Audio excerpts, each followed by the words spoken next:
Hej alle sammen og velkommen til min YouTube-kanal. Vi er tilbage igen. Jeg holdt en lille pause, eller måske en meget lang pause. Men jeg har tænkt mig at komme tilbage, lave en masse videoer med Onkel Ibo. Mine venner Hassan Player, Hitux og alle de her sjove typer. I dag der er der Food Champs Rewards. Jeg har faktisk aldrig lavet Food Champs Rewards på min egen kanal, men det er noget jeg har tænkt mig at gøre nu. Jeg fik Elite 1 den her uge, og Ibo fik... hvad fik du, Ibo? Jeg ramte Elite 2. Elite 2, og så har han også en 30-0 pack. Du ved, vi har generne i os, vi har de der FIFA-gener. Men i hvert fald gutter, lad os prøve at tage et kig på Team of the Week, tænker jeg. Vi har noget Team of the Week her, som ser... Hvad vil rate det? 1-10? Ja, hvis jeg skal være helt ærlig, så vil jeg rate den til en 7'er. Men det er fordi, jeg er skuffet over, at Jordi Alba ikke kom med, og Mohamed Salah. Ja, han lavede 2 assist, gjorde han ikke? Jo, Alba lavede 2 assist, og Mohamed Salah lavede 2 kasser, så jeg er lidt skuffet faktisk. Ja, man vil gerne have ham, ja, bare, han går for 1,6. Altså, du skal ikke forvente ham, det er noget andet. Det er en helt anden sag. Ja, jeg har hans røde, så... Playerpick kunne... Ja, det kunne være dejligt for ham med playerpick, men jeg kan ikke bruge ham, fordi jeg bruger ham på starten lige nu. Ja. Så er der Modric, som går til... Han går alligevel for meget også. Ja, 300.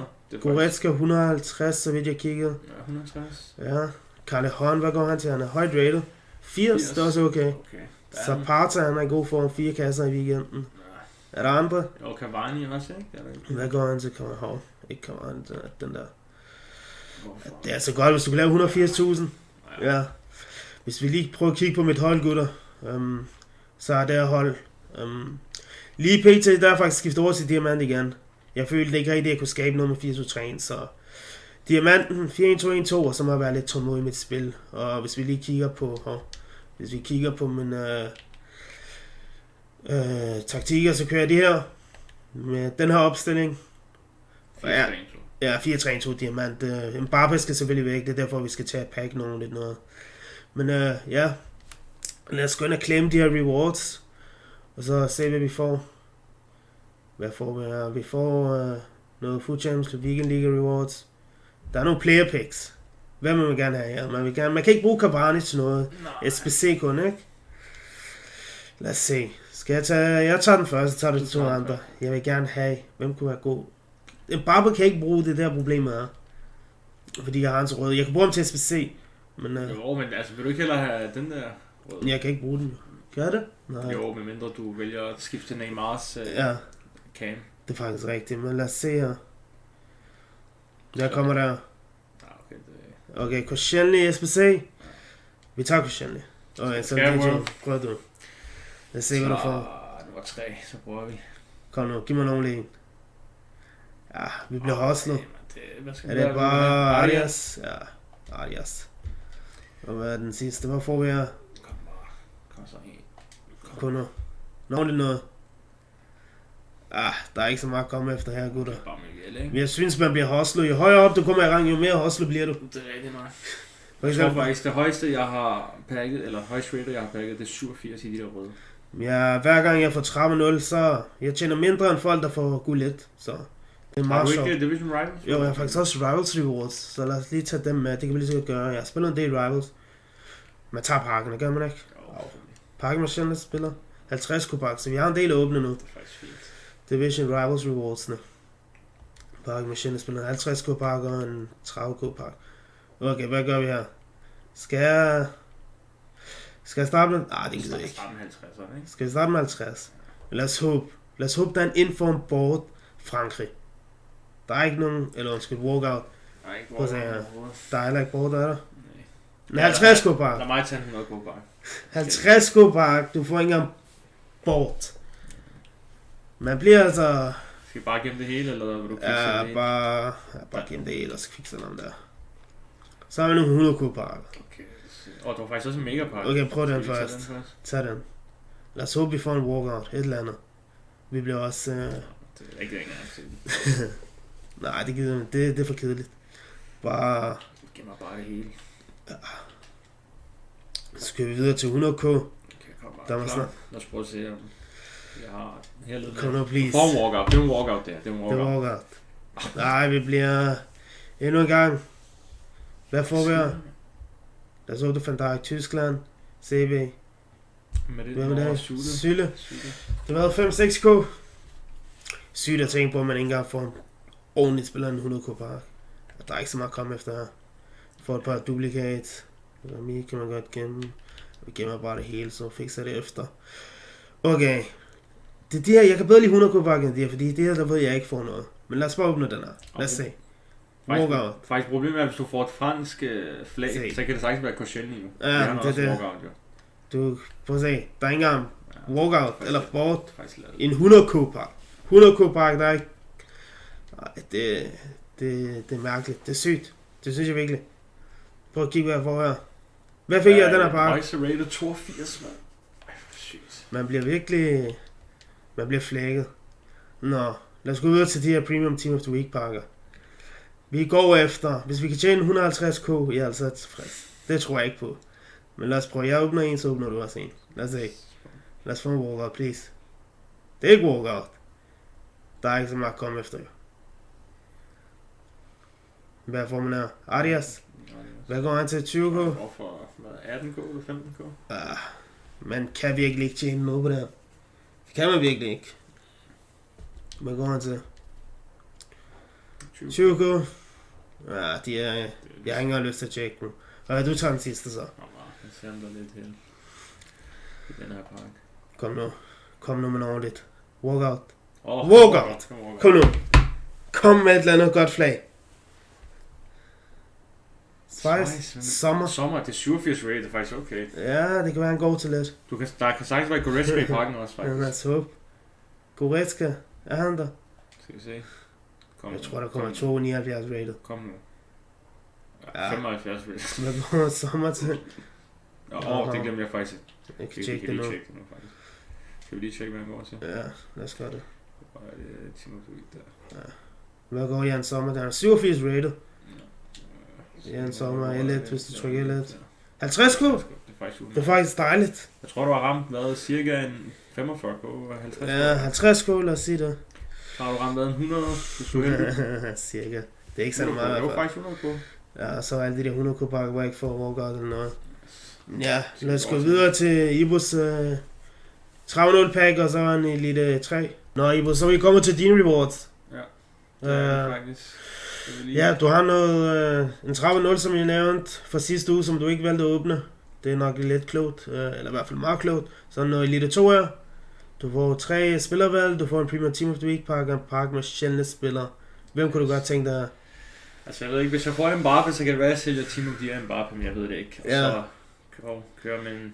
Prøv at købe en Eusebio Prime eller noget. Ja, lige præcis. Eusebio han er i hvert fald rigtig god. Han vil jeg gerne anbefale til folk. Han er vanvittig. Nok den bedste afslutter spillet. Men lad os se, hvad Ibo får her. Skal jeg tage en, og så tager du 2? Skal vi aftale det? Lad os gøre det. Hvad får Ibo her? Kom nu. Ja, det... Nej, der er ikke så meget her. Rebic. Du kan ikke bruge ham til noget. Det er det.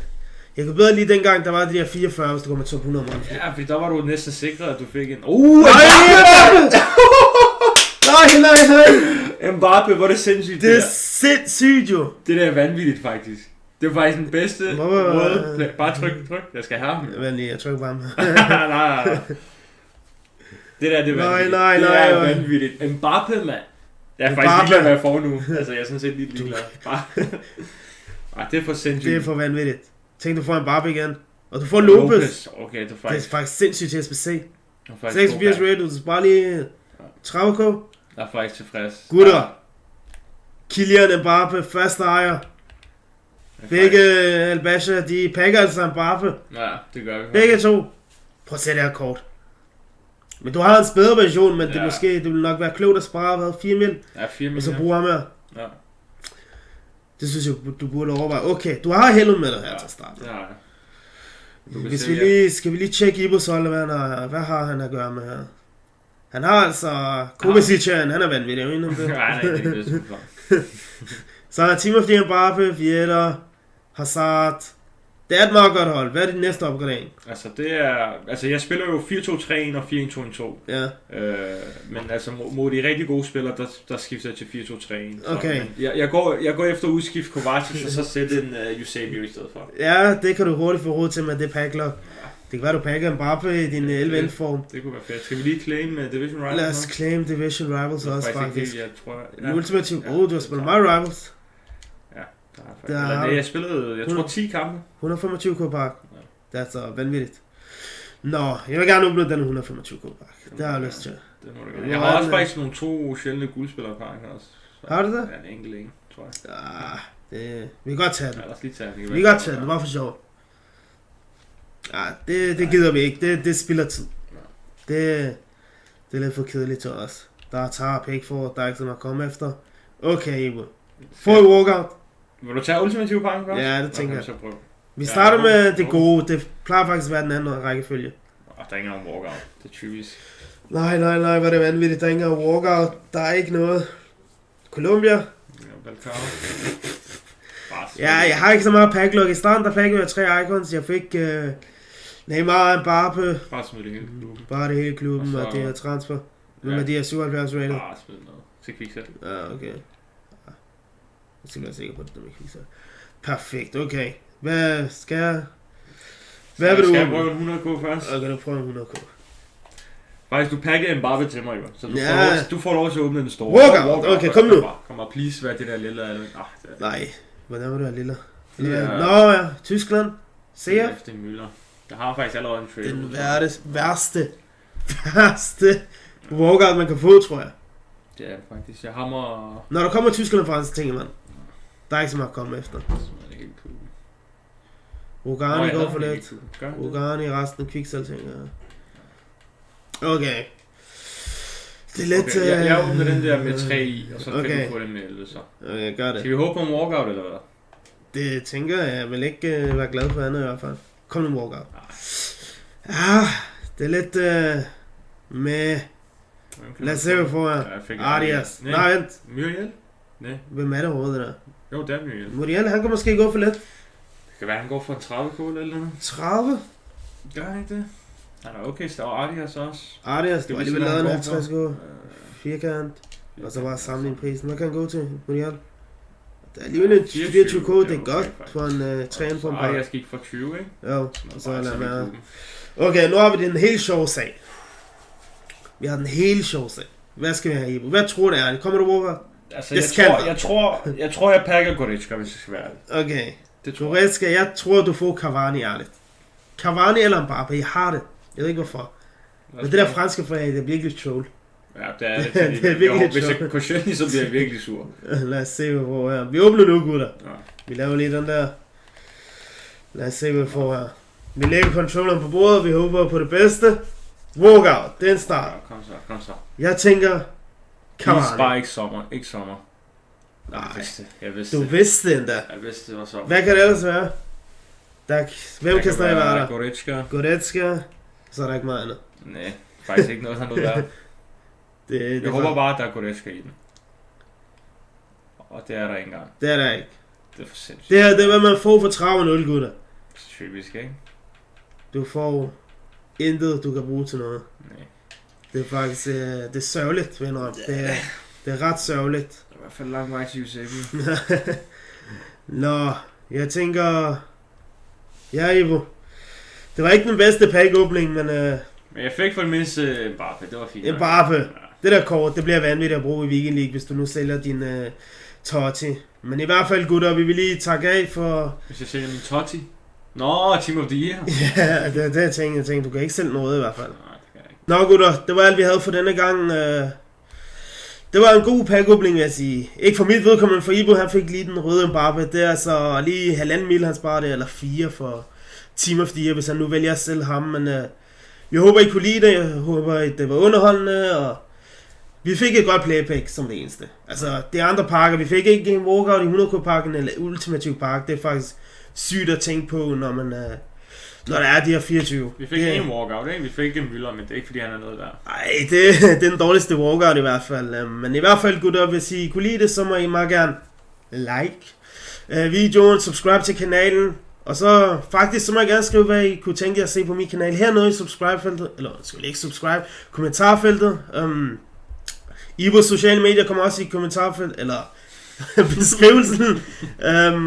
Ja, alt kommer op, og så håber jeg, I vil fortsætte med at se med. Der kommer en del videoer. Vi rejser til London her den 8. februar. Der kommer nok nogle sjove clips derfra, det må vi lige se på. Men i hvert fald, der kommer Food Champs Rewards hver weekend, eller hver uge. Og ja, Så må jeg håbe, at I pakker noget lige så godt, som Vibo gjorde. Jeg fik fornøjelsen af ikke pakke noget, men altså, sådan er det. Du ved, man bliver straffet, når man får 30-0, og man får Elite 1. Dem, der får guld 1 og guld 2, de får det bedste rewards. Ja, vi ses, gutter.